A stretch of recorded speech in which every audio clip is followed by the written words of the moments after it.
Oi, gente, tudo bom? Turma, nós já vamos caminhando para as nossas últimas aulas sobre fotossíntese e vamos ver hoje a fotossíntese das bactérias e a quimiossíntese e os fatores que influenciam a fotossíntese, tá bom? Fotossíntese das bactérias. Eu tô falando então de seres procariontes, ou seja, aqueles que não possuem núcleo e também não possuem organelas membranosas. O que são as organelas membranosas? Cloroplasto, mitocôndria, complexo de Golgi, lisossomo. Essas organelas que são formadas por membranas, elas não existem nos seres procariontes. Turma, se o cloroplasto é uma organela membranosa e os seres procariontes, eles não possuem essas organelas, então são seres que não possuem cloroplastos. Os seres procariontes, eles não têm cloroplastos. Logo, para eles, a fotossíntese não se processa dentro dessa estrutura. Esses seres procariontes são as cianobactérias, que nós conhecemos como bactérias sulfurosas. Então, eles não têm um pigmento chamado clorofila, tal como os seres eucariotos possuem. O pigmento que captura a luz para os seres procariontes é um pigmento chamado de bacterioclorofila. É uma molécula específica desses seres procariontes. Na fotossíntese das bactérias, turma, a água ela não é usada como reagente. Então, nós estamos acostumados a entender fotossíntese como a água, o gás carbônico que se juntam lá na clorofila, na presença de sol, produzindo glicose e oxigênio. Aqui, nas bactérias, a fotossíntese ela é um tiquinho diferente. A água ela não é reagente. Se a água não é reagente e se nós já sabemos que o oxigênio liberado na fotossíntese, ele vem da quebra da água, se não existe água, também não existe liberação de oxigênio. Então, eu chamo de uma fotossíntese anoxigênica, uma fotossíntese que não libera oxigênio, porque a água não participa como reagente. Como é que fica a reação, então? No lugar da água, turma, entra outras moléculas, por exemplo, moléculas à base de enxofre. Então, perceba como acontece a fotossíntese nas bactérias. As bactérias fotossintetizantes, aquelas que possuem o pigmento chamado bacterioclorofila, elas usam o gás carbônico, tal como as plantas e as algas, mas ao invés de utilizar a água, elas utilizam, por exemplo, um composto à base de enxofre. É necessário luz, por isso se chama fotossíntese, e a produção de glicose produz-se água e produz-se enxofre. E aí, gente, a gente sabe que lá na fotossíntese das plantas, a água ela é quebrada, libera os hidrogênios para um lado e libera o oxigênio para outro lado. Aqui, na fotossíntese das bactérias, quem vai doar os hidrogênios será essa molécula aqui à base de enxofre. Então, haverá a quebra dessa molécula e os hidrogênios liberados serão transportados para a formação da glicose. E os carbonos da glicose têm a mesma origem, os carbonos do gás carbônico. É uma fotossíntese? É, por quê? Porque eu preciso de luz para essa reação acontecer, de luz do sol, e ocorre a produção do próprio alimento, que é a glicose. Ao invés de liberar o oxigênio, libera o enxofre, porque a água não é usada nesse processo. Certo? Pode aparecer alguma questão sobre a fotossíntese das bactérias. Caiu no Enem, gente. Caiu no Enem certa vez, tá? A fotossíntese das bactérias. Bom, e a quimiossíntese? Vamos falar então de quimiossíntese. Quimio vem de reações químicas, né, gente? Síntese é produção. produção de glicose. Só que eu vou usar a energia das reações químicas. Por isso, quimiossíntese. Os seres que realizam a quimiossíntese, gente, também são seres procariontes, são bactérias e arqueas, né? São seres que não têm a carioteca envolvendo o DNA e também não têm organelas membranosas. Logo, elas não têm cloroplasto, certo? Então, a fotossíntese não, perdão. A quimiossíntese, ela não acontece nos cloroplastos, certo? É um processo autotrófico de produção de glicose. Então, gente, tanto na quimiossíntese, como na fotossíntese das bactérias, como na fotossíntese dos seres eucariontes, ocorre produção de glicose. Então, são processos autótrofos em que os seres conseguem fazer o próprio alimento, tá bom? Usa a energia de compostos inorgânicos. Então, vamos ver aqui como é que funciona. Então, eu estou te dizendo que na quimiossíntese não acontece o uso da energia da luz. Então, luz, gente, luz do sol não serve para as reações de quimiossíntese.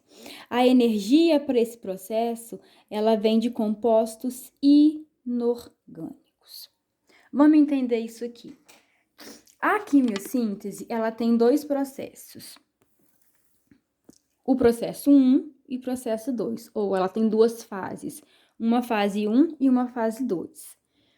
Bom, perceba aqui o seguinte, eu tenho duas reações químicas envolvidas. Nessa primeira reação, eu tenho um composto inorgânico reagindo com oxigênio, formando outro composto inorgânico e água. Dessa primeira reação química ocorre a liberação de energia.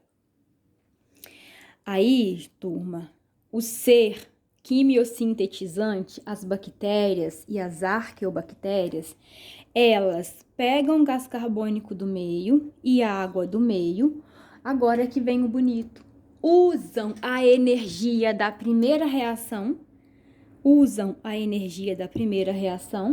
e transformam o gás carbônico e a água em glicose e liberam o oxigênio. Perceba que essa segunda fase da quimiossíntese, ela é muito semelhante à fotossíntese, gás carbônico e água com energia liberando glicose e oxigênio. Mas essa energia, ela não vem de luz do sol. Essa energia, ela vem de reações químicas de compostos inorgânicos. Então, a quimiossíntese, ela usa a energia de compostos inorgânicos, para poder produzir a glicose, o próprio alimento dessas bactérias e arqueobactérias. Interessante? Muito interessante. Um exemplo clássico de reações de quimiossíntese em que as bactérias usam energia de uma reação química para poder produzir a glicose, o próprio alimento delas, são as bactérias presentes no ciclo do nitrogênio. As bactérias que fazem a nitrificação, a nitrosação, a nitratação, são bactérias que processam o nitrogênio, tá? Em reações de quimiossíntese e bactérias que vivem no solo. Então, o ciclo do nitrogênio, ele é mediado por bactérias e bactérias quimiosintetizantes, bactérias que conseguem fabricar a glicose usando a energia de reações químicas que envolvem compostos inorgânicos. Cris, o que é um composto inorgânico? É aquele, gente, que não tem carbono, né? Ó, observe aqui, não tem carbono. Observe que aqui não tem carbono. Então, este aqui é um composto inorgânico que reage com o oxigênio e forma outro composto inorgânico.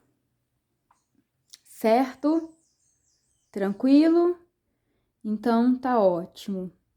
Vamos continuar aqui falando sobre os fatores limitantes da fotossíntese, tá bom? Muito bem, vamos ver então os fatores limitantes da fotossíntese. Fatores limitantes da fotossíntese, turma, são os fatores que interferem na fotossíntese. São eles: temperatura, concentração de gás carbônico e intensidade luminosa. São os 3 fatores que vão impedir ou acelerar a fotossíntese. Temperatura, gente. Nós sabemos que temperatura alta desnatura as enzimas que são proteínas. Então, observe aqui o meu gráfico. Eu tenho a taxa de fotossíntese e eu tenho a temperatura em graus Celsius. Ixi, minha caneta cor-de-rosa acabou a tinta. Põe roxo. Em graus Celsius. Perceba, turma, que quanto mais eu aumento a temperatura, mais eu aumento a taxa de fotossíntese. Se eu aumentar um pouco mais a temperatura, mais eu aumento a taxa de fotossíntese. Porém, se eu aumento demais a temperatura, a taxa de fotossíntese começa a cair. Ou seja, para acontecer a fotossíntese, eu preciso de uma temperatura ótima, que aqui no meu gráfico tá mais ou menos aqui assim, porque é nesse ponto que eu tenho a maior taxa de fotossíntese. Então, para acontecer a fotossíntese, eu tenho uma temperatura ótima. Acima da temperatura ótima, a fotossíntese, ela começa a decrescer. Por quê? Pelo mesmo motivo que acontece no nosso corpo. Altas temperaturas desnaturam as proteínas, as enzimas envolvidas no processo fotossintético. Turma, eu não falei de enzimas com vocês durante as reações de claro e de escuro da fotossíntese. Por quê? Gente, porque é muito complicado, mas a gente já sabe da bioquímica que as enzimas, elas são catalisadores, são proteínas que aceleram a velocidade das reações químicas. Então, as reações químicas, elas têm a participação das enzimas. Com a fotossíntese não é diferente, as plantas estão cheias de enzimas, de proteínas que aceleram a velocidade de reação das reações. Então, existe uma temperatura ótima para a máxima atividade fotossintética. Acima da temperatura ótima, eu começo a desnaturar as enzimas envolvidas no processo e a taxa de fotossíntese cai. É simples, né? Esse gráfico, ele também existe lá na matéria de enzimas, tanto na química quanto na biologia. Vocês já viram, eu tenho certeza. Adiante, outro fator que também interfere na fotossíntese é a concentração de gás carbônico. Observe que eu tenho aqui um gráfico que me dá a taxa de fotossíntese e a concentração de gás carbônico. Observe que quanto mais eu aumento a quantidade de gás carbônico, mais aumenta a minha taxa de fotossíntese.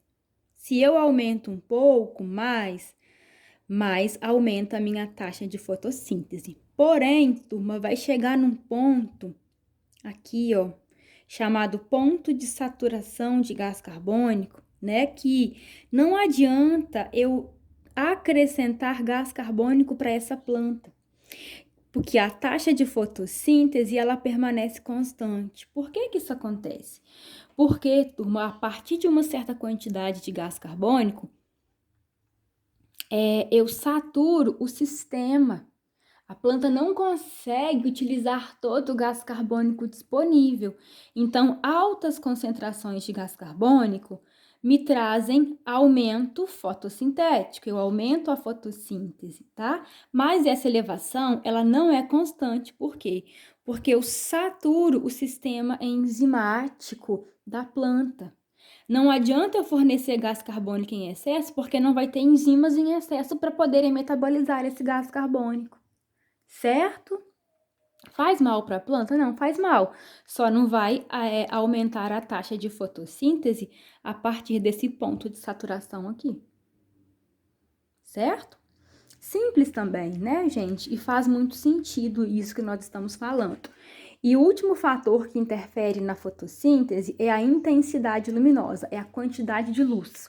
Então, novamente, eu tenho o gráfico mostrando o seguinte: a taxa de fotossíntese, gente, meu caderno é muito velho, não reparem essas gambiarra aqui não. A taxa de fotossíntese e a intensidade luminosa. Observe que quanto mais luz eu forneço para a planta, mais aumenta a taxa de fotossíntese. Porém, gente, eu vou aumentar essa luz e vai chegar um ponto em que vai acontecer o mesmo que aconteceu com o gás carbônico. Não adianta eu oferecer muita luz para essa planta, porque a taxa de fotossíntese ela vai ficar constante. Por quê, gente? Porque eu vou saturar a clorofila. A clorofila é o pigmento que captura a luz para a planta. Se eu aumento a quantidade de luz, eu aumento a quantidade de fotossíntese até um certo ponto. Desse ponto para frente, esse aqui é o ponto de compensação luminoso. Não adianta eu aumentar a quantidade de luz, porque os pigmentos, no caso as clorofilas, o complexo antena, eles não conseguem capturar esse excesso de luz. Certo? Tranquilo? Vamos agora, gente, cruzar as duas reações. Vamos ver os gráficos da respiração celular com os gráficos da fotossíntese. Gente, vamos agora entender esse gráfico aqui. Esse gráfico mostra para mim a intensidade luminosa, esse aqui de cima, tá? A quantidade de luz, então, e a intensidade da respiração celular. Respiração celular, turma, eu sei que é a quebra da glicose para produzir energia, tá? Se eu observo esse gráfico entre a quantidade de respiração celular e a quantidade de luz, eu observo que o gráfico, ele é uma reta constante, né? Ele é uma linha constante. Isso quer dizer que, se eu tenho pouca luz, a quantidade de respiração é essa. Se eu aumento um pouco mais de luz, a quantidade de respiração é essa. Se eu aumento um pouco mais de luz, a quantidade de respiração é a mesma. Se eu coloco muita luz, a quantidade de respiração é a mesma. Ou seja, não adianta eu aumentar luz, porque a taxa de respiração celular é sempre a mesma. Por quê, gente? Porque as reações químicas da respiração celular, elas são independentes da luz. Ou seja, a respiração celular, ela acontece tendo luz ou estando no escuro. Respiração celular não é fotossíntese, logo, luz não interfere nas reações químicas da quebra da glicose. Na formação da glicose, que é a fotossíntese, a luz interfere, mas na quebra da glicose, não.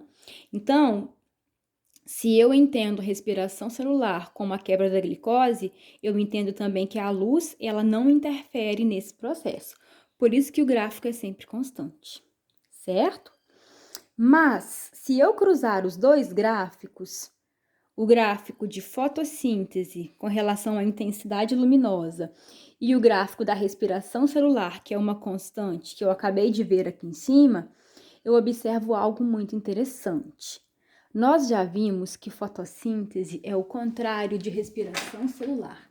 Isso não é novidade para ninguém. Quer ver?